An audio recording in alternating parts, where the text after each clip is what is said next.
Salve saudara-saudari, apakah Gereja Katolik melarang umatnya untuk membaca Alkitab atau terjemahan Alkitab dalam bahasa sehari-hari?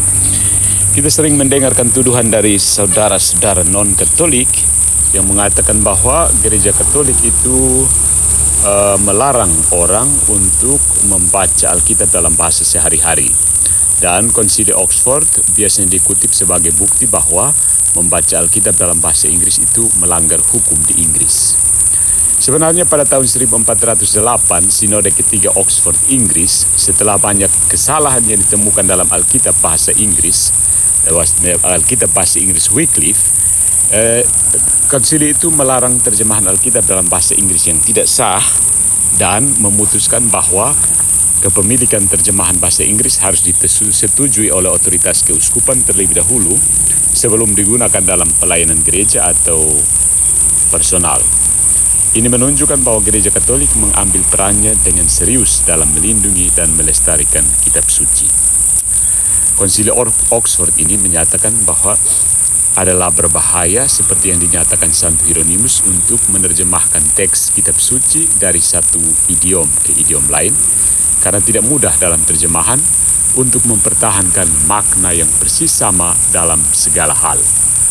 Oleh karena itu, kami memerintahkan dan menetapkan bahwa sejak saat ini tidak ada yang menerjemahkan teks kitab suci ke dalam bahasa Inggris atau bahasa lain apapun sebagai buku, buklet, atau traktat semacam ini yang baru-baru ini dibuat pada zaman John Wycliffe tersebut atau sesudahnya, atau yang selanjutnya dapat dibuat baik sebagian atau seluruhnya, baik secara publik maupun pribadi, di bawah penderitaan, pengucilan, sampai terjemahan tersebut telah disetujui dan diizinkan oleh Dewan Provinsi.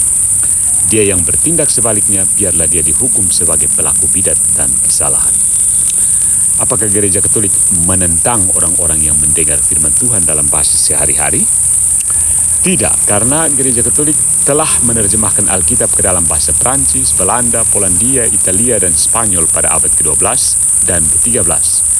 Alkitab bahasa Inggris yang disetujui yaitu Duo Reims dimulai dengan Perjanjian Baru pada tahun 1578 dan selesai pada tahun 1582 dengan selesainya Perjanjian Lama pada tahun 1609. Ya. Nah, tentang terjemahan bahasa Inggris Wycliffe itu juga ada ya. Selain versi-versi dari kitab suci tertentu, ada banyak terjemahan dari Bapa kami, 10 perintah Allah, kehidupan, sengsara dan kebangkitan Kristus, dan bagian-bagian lainnya yang dibaca pada hari Minggu di dalam bahasa sehari-hari. Ya.